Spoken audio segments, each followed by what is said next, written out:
Hello everyone, welcome to our channel. Sorry थोड़ा सा late हो गया क्लास को, बट चलिए शुरू करते हैं। आज का लेक्चर टॉपिक है निर्धनता यानी गरीबी। तो फर्स्टली देख लेते हैं निर्धनता से जुड़ी हुई परिभाषाएं। देखिए, मैं इस वाले टॉपिक में उतना ही कवर अप करवाऊंगी जितना आपके एग्जाम में पूछा जाता है मोस्टली, क्योंकि बहुत अगर ऐसे पढ़ेंगे तो बहुत डेप्थ में जाएगा, तो उतना ज़्यादा अपने को नहीं पढ़ना है। शॉर्ट टाइम है तो एक थोड़ा सा लिमिटेड तरीके से एग्जाम ओरिएंटेड होके पढ़ना है। तो फर्स्टली देख लेते हैं कुछ परिभाषाएं। गिलिन और गिलिन थे एक सिद्धांतकार जिन्होंने माना था कि गरीबी और अमीरी ये तुलनात्मक अवधारणाएं हैं। तुलनात्मक क्यों है? तुलना की जाती है तब जाकर के पता चलता है कि कौन गरीब है कौन अमीर है। जैसे कोई गरीब है तो उसकी तुलना में कोई अमीर है, या फिर कोई अमीर है तो उसकी तुलना में कोई गरीब है। ये चीज़ गिलिन और गिलिन ने माना कि ये जो अवधारणाएं हैं ये बहुत ज़्यादा कंपैरेटिवली संबोधित होता है ऐसे। बीवर ने कहा था कि निर्धनता एक ऐसे जीवन स्तर के रूप में परिभाषित की जा सकती है जिसमें स्वास्थ्य और शरीर संबंधी दक्षता नहीं बनी रह सकती। मतलब एक ऐसा जीवन स्तर, इतनी गिरी हुई लाइफ स्टाइल हो जाए कि उनका स्वास्थ्य बिगड़ने लगे, उनको पीने का पानी ना मिले सही तरीके से, उनको आवाज़ की सुविधाएं ना मिले सही तरीके से। वो जो कहते हैं ना, रोटी कपड़ा मकान, तीन जो बेसिक नीड्स होती हैं वो सही तरीके से ना पूरी हों और व्यक्ति का स्वास्थ्य बिगड़ने लगे, तो ये अवस्था कहलाएगी निर्धनता। एक तरीके से इन्होंने पूर्ण निर्धनता की बात करी है, वास्तविक निर्धनता की। गोगार्ड ने कहा है निर्धनता उन वस्तुओं की अपर्याप्त पूर्ति की दशा है जिनकी एक व्यक्ति को अपने तथा आश्रितों के स्वास्थ्य एवं शक्ति को बनाए रखने के लिए आवश्यकता होती है। मतलब वो वस्तुएं या वो बेसिक नीड्स जो कि ज़रूरी हैं ताकि उनका स्वास्थ्य बना रहे, उनकी कार्य क्षमता बनी रहे, उनके जो आश्रित लोग हैं, आश्रित लोग मतलब परिवार के लोग, उनकी आवश्यकताएं पूरी हो सकें, वो भी जब पूरी नहीं होती हैं तो कहा जाता है कि वो व्यक्ति निर्धन है यानी गरीब है। अब वीवर और गोगार्ड जो है इन्होंने पूर्ण निर्धनता की बात की है, यानी कि जब व्यक्ति के पास मूलभूत सुविधाओं का अभाव होता है। गिलिन और गिलिन इन्होंने कहा कि निर्धनता वो दशा है जिसमें एक व्यक्ति या तो अपर्याप्त आय से या फिर मूर्खतापूर्ण व्यय के कारण, देखिए दोनों चीजें समझिए, या तो उसकी आय बहुत ही कम है, अपर्याप्त आय यानी पर्याप्त नहीं है, या फिर उसका व्यय बहुत ही मूर्खतापूर्ण है। मूर्खतापूर्ण कैसे? वो शराब पीना शुरू कर दे, अपने सारे पैसे जुए में उड़ा दे, क्या होता है कि वेश्यावृत्ति की लत उसको लग जाए, वहाँ पे जाना वो शुरू कर दे। तो ये सारी जो गलत आदतें हैं, या फिर जो झूठा दिखावा है, मूर्खतापूर्ण वे में झूठा दिखावा भी आ जाएगा कि हमारे पास उतनी आमदनी नहीं होती लेकिन फिर भी हम दिखावे के लिए, शो ऑफ के लिए अपने पैसे सारे फालतू में खर्च कर डालें और बाद में हमारे पास पैसे ना बचे। तो ये दोनों रीजंस की वजह से अपना जीवन स्तर ऊंचा नहीं रख पाता कि उसकी शारीरिक और मानसिक क्षमता बनी रह सके, उसके आश्रितों को समाज के स्तर के अनुरूप उपयोगी ढंग से कार्य करने के योग्य बनाए रख सके। मतलब उसके पास पैसे इतने ज़्यादा फिर कम हो जाते हैं, दोनों ही रीज़न, या तो उसकी आय ही कम है, उसकी इनकम बहुत कम है, या फिर इनकम है लेकिन वो खर्चा बहुत गलत तरीके से कर रहा है, और इसके बाद उसके पास जो मूलभूत सुविधाएं हैं उनका अभाव हो जाए। ये गिलिन और गिलिन ने कहा। योगेश अटल इन्होंने कहा था कि गरीबी की अवधारणा का संबंध सापेक्ष रूप से वंचित रहने के तथ्य से है। अब इन्होंने सापेक्षिक वंचना की बात यहाँ पे करी कि हमारे पास मूलभूत सुविधाएं हैं लेकिन हमें लगता है कि दूसरों के पास कुछ ज़्यादा सुविधाएं हैं, इसलिए हमारे पास वो चीज़ों की कमी है, तो सापेक्षिक रूप से हम वंचित हैं। तो ये गरीबी की अवधारणा प्रोफेसर योगेश अटल ने। ये तो हो गई परिभाषा। सिंपली आपको पता है कि गरीबी एक ऐसी आर्थिक सामाजिक स्थिति है जहां पर व्यक्ति की मूलभूत आवश्यकताएं पूरी नहीं हो पाती हैं, उसकी बेसिक नीड्स पूरी नहीं हो पाती, रोटी कपड़ा मकान के लिए उसको जद्दोजहद करनी पड़ती है बहुत ज़्यादा, तब भी उसको सही तरीके से अवेलेबल नहीं है। ये सारी चीज़ें गरीबी की। तो एक निर्धारक माप किया गया कि प्रति व्यक्ति आय कितनी होती है तो हम उसको गरीब मानेंगे। तो इसके लिए 26 और 32 ये आंकड़ा भारत सरकार का है। 26 रुपये ये है ग्रामीण और 32 रुपये ये है शहरी। अगर इससे कम है तो फिर उसको हम गरीब मानेंगे। J.M. Shepherd, H.L. वॉश इन्होंने गरीबी के प्रकार बताए हैं, 2 प्रकार बताए हैं। एक बताया वास्तविक और निरपेक्ष गरीबी और एक बताया सापेक्ष गरीबी। वास्तविक, जहां पर एक ऐसी आर्थिक स्थिति जब व्यक्ति को अपने और अपने परिवार वालों की जो मूलभूत आवश्यकताएं हैं वो पूरा करने में दिक्कत महसूस हो, उसको रोटी कपड़ा मकान के लिए दिक्कत महसूस हो, उसको सही तरीके से भोजन नहीं मिल रहा है, झुग्गी झोपड़ियों में रह रहा है, आवास की सुविधा नहीं है, सही तरीके से पानी की सुविधा नहीं है, स्वच्छता का अभाव है वहाँ पर, ये सारी चीज़ें हैं, तो इसको कहेंगे वास्तविक गरीबी। जबकि जो सापेक्ष निर्धनता है, यहाँ पर व्यक्ति कंपेयर करता है, उसकी मूलभूत आवश्यकताएं पूरी हैं, लेकिन उसको लगता है कि वो गरीब है। अब ये वाली गरीबी हम जो मिडिल क्लास लोग हैं वो फील कर सकते हैं।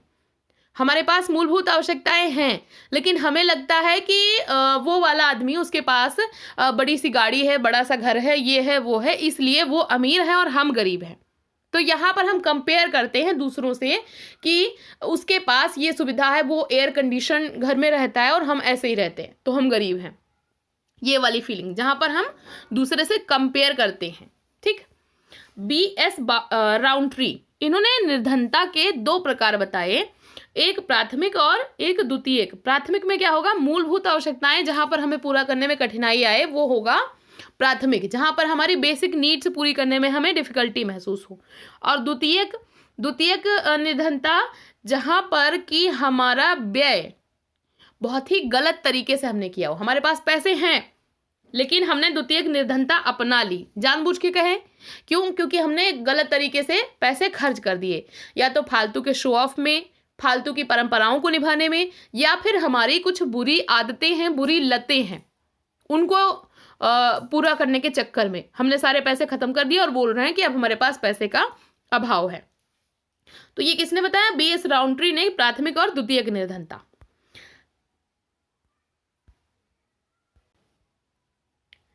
प्रोफेसर वीवर, इन्होंने भी निर्धनता के 2 प्रकार बताए, एक बताया दीर्घकालिक, एक बताया अल्पकालिक।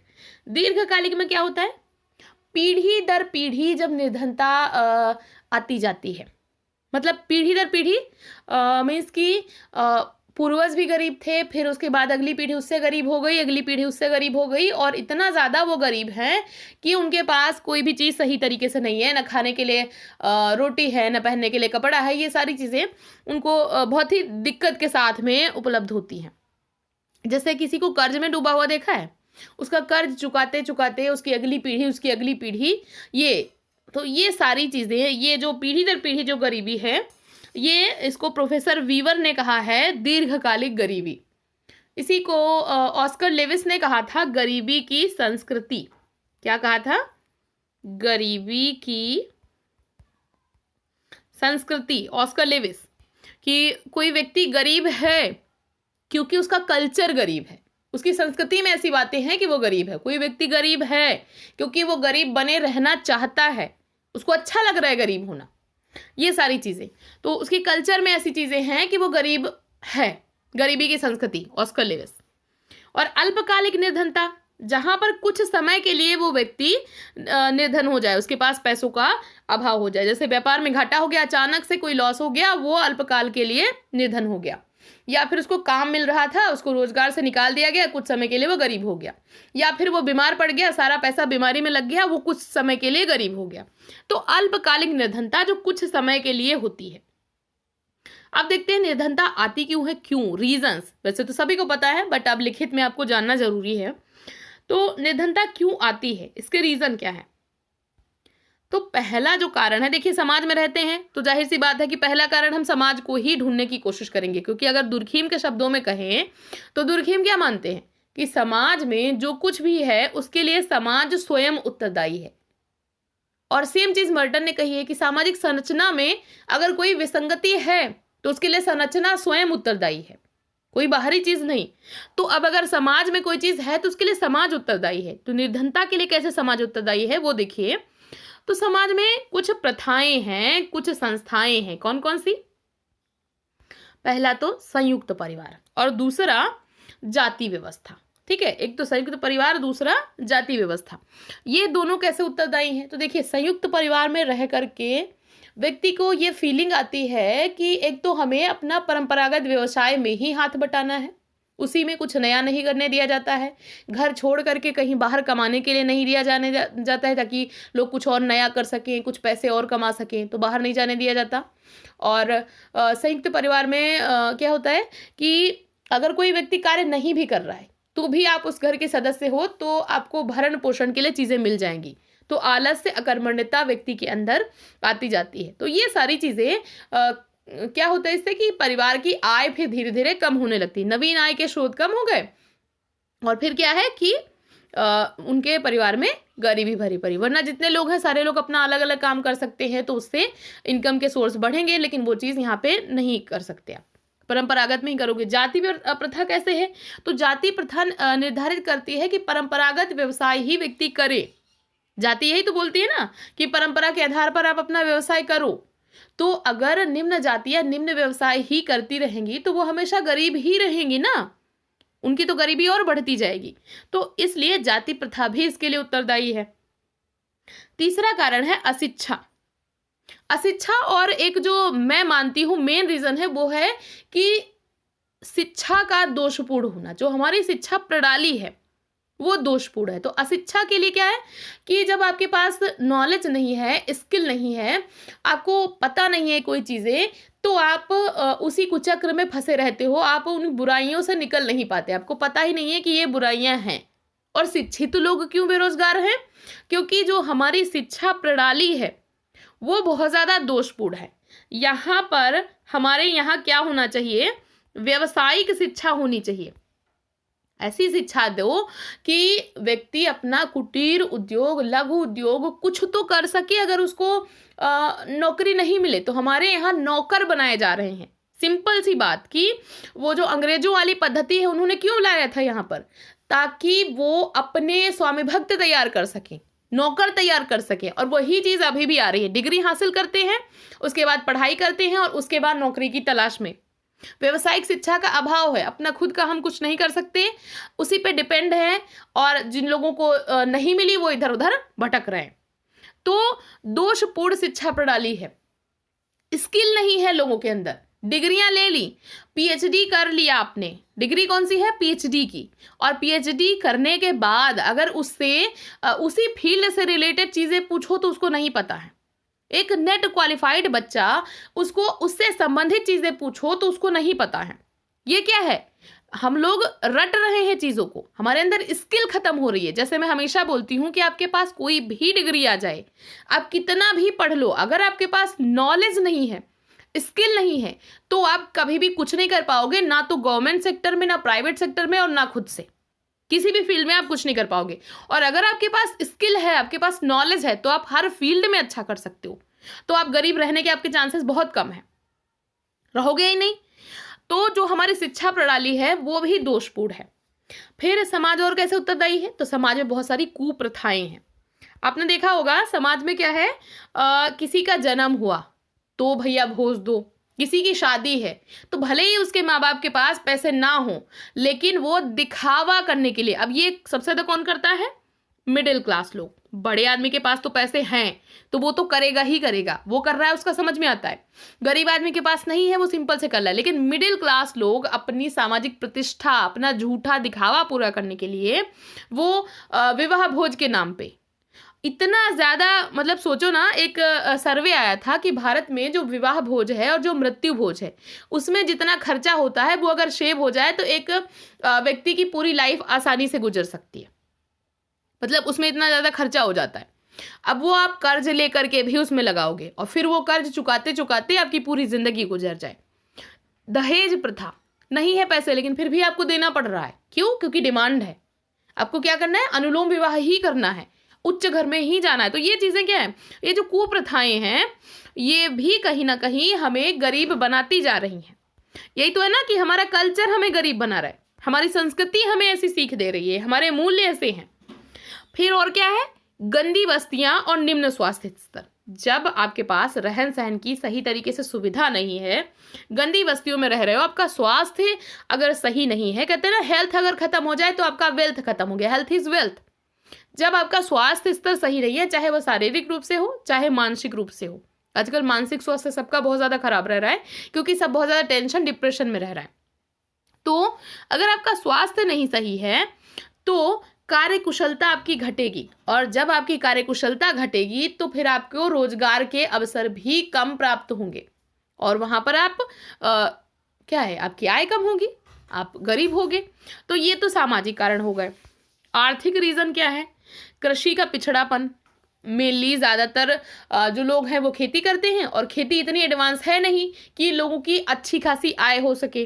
तो जब इनकम कम है कृषि से, तो जाहिर सी बात है गांव में रहने वाली पॉपुलेशन गरीबी रेखा से नीचे ही होगी। तो कृषि बहुत पिछड़ी है, इस वजह से ग्रामीण जनसंख्या जो है गरीबी रेखा से नीचे ही ज़्यादातर जीवन यापन करती है। प्राकृतिक प्रकोप, जो प्राकृतिक महामारियां आ जाती हैं या फिर अनावृष्टि, सूखा, बाढ़, ये सारी चीज़ें हो गई, सारी फसल चली गई, सारा कुछ जनधन की बहुत ज़्यादा हानि हो गई। ये सब भी तो हमें गरीबी की तरफ ले जाते हैं। खेती आपने करी, पूरी खेती बर्बाद हो गई, उस साल की फसल बर्बाद, आप गरीब हो गए। साहूकारी प्रथा, आपने खेती करने के लिए किसी से ऋण लिया। साहूकारी प्रथा मतलब आपने किसी से ब्याज पर कर्जा लिया और वो आपने फसल पे लिया, फसल आपकी अच्छी नहीं हुई, आप चुका नहीं पाए, आप पे डबल जितना कर्जा लिया था उससे ज़्यादा का ब्याज चढ़ गया। अब पहले उस ब्याज को पूरा करो और फिर उसके बाद आप कर्जा चुकाओ। तो ये पूरी लाइफ आपके चक्र चलता रहेगा और आप पूरी लाइफ गरीब रहोगे। तो एक ये प्रथा। अगली चीज़ है बेरोजगारी। जब आपके पास रोजगार नहीं है, आपके पास इनकम नहीं है, तो आप गरीब तो हो ही। तो बेरोजगारी। औद्योगिकीकरण एक रीज़न है। औद्योगिकीकरण से क्या हुआ कि जो छोटे छोटे उद्योग धंधे थे, जो लोगों की इनकम का सोर्स थे, वो खत्म हो गए और जब इनकम खत्म हुई तो लोग गरीब हो गए। पॉपुलेशन इतनी ज़्यादा है, अगला रीज़न है कि अत्यधिक जनसंख्या और सीमित संसाधन। यहाँ पे माल्थस ने कहा था कि जो जनसंख्या है वो बढ़ती है दुगनी गति से, जबकि जो संसाधन है वो ऐसे बढ़ते हैं 1 2 3 4, और जबकि जनसंख्या है वो कैसे बढ़ेगी? दोगुनी गति से। तो जो संसाधन है वो सीमित रह रहे हैं। जैसे खेती ही ले लो, तो खेती सीमित है, लेकिन उस पर डिपेंड कितने लोग हो गए? पहले 2 लोग डिपेंड थे, अब 10 लोग हो गए, तो जनसंख्या का भार अधिक हो गया। तो इस वजह से जो आय का वितरण था, मतलब पहले जहां पर 10 रुपए 2 ही लोग लेकर बैठे थे, अब 10 रुपए 10 लोगों में बट गए, तो कितना कितना आया? एक एक आया ना, तो गरीब हुए ना। तो ये चीज। चौथा रीजन है व्यक्तिगत कारण। व्यक्ति के कुछ व्यक्तिगत कारण होते हैं। क्या क्या? एक तो उसके अंदर कुशलता का अभाव होता है। जब आपके अंदर कार्य कुशलता नहीं है तो आपको रोजगार मिलेगा नहीं, आप खुद का कुछ कर नहीं पाओगे और आप गरीब बने रहोगे। आलस्य, कि आप कुछ करना नहीं चाह रहे, आप गरीबी में ही पड़े रहोगे लेकिन कुछ करोगे नहीं। बीमारी और दुर्घटना, आप बीमार हो गए या फिर आपका एक्सीडेंट हो गया, आपका बहुत सारा पैसा उसमें लग गया और आप अल्पकाल के लिए गरीब हो गए। और एक जो सबसे बड़ा कारण है कि आपकी बुरी आदतें, कि आपके पास पैसा है, आपके पास सब कुछ है, लेकिन आपकी लतें इतनी खराब हैं कि आप अपना पैसा उसमें उड़ा दे रहे हो, तो वहां पर भी आप गरीब बने रहोगे। तो ये तो सारे हो गए मेन कारण। गुन्नार मिर्डल एक सिद्धांतकार थे जिन्होंने कहा कि जो राष्ट्र हैं ये क्यों गरीब हैं। तो इन्होंने कहा कि राष्ट्रों की गरीबी का मुख्य कारण है नरम राज्य या मृदु राज्य। ये मृदु राज्य क्या होता है, नरम राज्य क्या होता है, इसको भी थोड़ा सा समझ लीजिए। एक ऐसा राज्य जो कि अपने लिए कठोर निर्णय नहीं ले पाता। जैसे वहां पर किसी का शोषण हो गया, कोई भ्रष्टाचार हो रहा है, कुछ भी हो रहा है, लेकिन अब पावर तो राज्य के पास है ना। राज्य माने कि जो उसके अधिकारी हैं, जो शासन सत्ता में लोग हैं। अब शासन सत्ता के लोग ही वो भ्रष्टाचार कर रहे हैं तो अपने अगेंस्ट कैसे लेंगे? तो इस तरीके का जब राज्य होता है तो भी वहां पर भ्रष्टाचार, शोषण सब कुछ होता रहता है और गरीबी बनी रहती है। तो ये तो हो गए कारण। अब निर्धनता से दुष्परिणाम इसके क्या हैं, क्या क्या हमें दुष्परिणाम भुगतने पड़ते हैं। तो पहली चीज है कि जब आपके पास पैसे कम होंगे, आप गरीब होगे, तो आपका स्वास्थ्य बहुत खराब हो जाएगा, शारीरिक और मानसिक दोनों तरीके से। दूसरी चीज है कि समाज विघटित होगा। समाज में 2 वर्ग बन जाएंगे। सिंपल सी बात है, एक निर्धन वर्ग और एक धनी वर्ग, और इन दोनों वर्गों में एक के अंदर कुंठा जन्मेगी, एक के अंदर निराशा जन्मेगी और एक के अंदर एक दूसरे के लिए घृणा जन्मेगी। वो एक दूसरे से ईर्ष्या द्वेष की भावना जन्मेगी। तो इससे क्या है, समाज विघटित होगा। व्यक्तिगत विघटन होगा। जब व्यक्ति के पास पैसे कम होते हैं तो वो फिर सही गलत का फर्क नहीं देखता, बस किसी भी तरीके से उसकी आवश्यकताएं पूरी होनी चाहिए, तो उसका व्यक्तिगत विघटन होगा। सही गलत का फर्क उसको नहीं पता चलेगा और वो गलत रास्ते की तरफ बढ़ेगा, अपराध बढ़ेंगे। चौथी चीज है परिवार टूटेंगे। जब व्यक्ति के पास उसकी आवश्यकताएं पूरी नहीं हो पा रही हैं तो वो परिवार को छोड़ करके दूसरी जगह पे जाएगा और परिवार टूटेंगे। पांचवी चीज है भिक्षावृत्ति। जब उसको खाने के लिए खाना नहीं मिल पा रहा है तो वो भिक्षावृत्ति की तरफ बढ़ेगा। दुर्व्यसनों में वृद्धि होगी, जो दुर्व्यसन है जैसे वेश्यावृत्ति ही ले लो तो ये भी बढ़ेगा। चारित्रिक पतन होगा, लोग अपराध और जो गलत कार्य हैं, लूटमार, ये सब कुछ करने पे उतारू हो जाएंगे, सारी चीजें करेंगे वो, तो वहां पे वो सही गलत नहीं देखेंगे। तो ये हैं दुष्परिणाम। फिर अब बात आती है निर्धनता दूर करने हेतु क्या क्या उपाय किए गए हैं। तो अलग अलग पंचवर्षीय योजनाओं में अलग अलग उपाय किए गए हैं, इतना ज़्यादा डेप्थ में पूछता नहीं है, जो मेन है वो मैं आपको बता देती हूँ। पहली चीज़ है, गरीबी हटाओ का नारा किसने दिया था? तो ये दिया था इंदिरा गांधी ने। ये इन्होंने दिया था एक इलेक्शन में, लेकिन बाद में इसको 5वीं पंचवर्षीय योजना में इसको अप्लाई किया गया था कि मुख्य लक्ष्य रखा गया था गरीबी हटाओ। एक बुक है इसी से मिलती जुलती, गरीबी हटाओ स्ट्रेटजी ऑप्शंस, इसके राइटर हैं एम दांतेवाला, ये भी याद रखिएगा। इसके अलावा कुछ प्रमुख योजनाएं हैं, जैसे एक सबसे मेन जो है स्वर्ण जयंती ग्राम स्वरोजगार योजना, जिसमें 6 योजनाओं को समाहित किया गया था। IRDP, ड्वाकरा, ट्राइसेम, सितारा और उन्नत tool kit, MNWS, Ganga Kalyan Yojana, ये सारी योजनाएं, जो 6 योजनाएं हैं, इनको इसमें विलय किया गया था। और भी बहुत सारी योजनाएं हैं जो मैंने पहले लिखवाई हैं, लगभग वही हैं, तो अभी मैंने यहाँ पे मेंशन नहीं किया है। कुछ बनना फैक्ट है वो भी जान लीजिए। E.J. रॉस ने माना था कि गरीबी निर्वाह और शारीरिक दक्षता के लिए आवश्यकताओं का अभाव है, मतलब ऐसा अभाव जहां पर आप अपना निर्वाह ना कर पाओ, आपकी शारीरिक दक्षता ना बनी रह सके, ये रॉस ने कहा है। माइकल हेरिंगटन ने कहा है कि वह समाज गरीब है जो भोजन, स्वास्थ्य, आवास, शिक्षा और मनोरंजन के न्यूनतम स्तर से वंचित है, मतलब जहां पर लोगों को सही तरीके से भोजन नहीं मिल पा रहा है, स्वास्थ्य का स्तर बहुत ज़्यादा गिरा हुआ है, आवास की सुविधाएं नहीं है, शिक्षा सही तरीके से प्राप्त नहीं है और मनोरंजन के सही तरीके से साधन अवेलेबल नहीं है, उस समाज को हम गरीब कहेंगे। इन्होंने पूरे समाज के संबंध में बात करी है। अब बात कर लेते हैं गरीबी मापन के कितने दृष्टिकोण हैं। तो 2 दृष्टिकोण हैं, एक है परंपरागत या इसको बोलते हैं आधारभूत, और दूसरा है बहुआयामी दृष्टिकोण। अब यहाँ पर मैंने पहले ही बताया है कि 2 तरीके की गरीबी होती है, सापेक्ष और निरपेक्ष। तो सापेक्ष गरीबी को मापने के लिए 2 विधियां होती हैं, एक होता है लॉरेंज वक्र विधि और एक है गिनी गुणांक। निरपेक्ष गरीबी को मापने की भी 2 विधियां हैं, हेड काउंट विधि या फिर सेन निर्देशांक, या इसको सेन गुणांक भी बोलते हैं। डेविड एलिस, इन्होंने गरीबी के 3 कारण बताए हैं, व्यक्ति, संस्कृति और उपसंस्कृति। तो ये इंपॉर्टेंट फैक्ट थे 1 लाइनर में, तो इनको भी याद कर लीजिएगा। आई होप आपको लेक्चर यूजफुल लगेगा। ऐसे ही पढ़ते रहिए, अपने गोल की तरफ आगे बढ़ते रहिए, वीडियो देखेंगे। Thank you so much.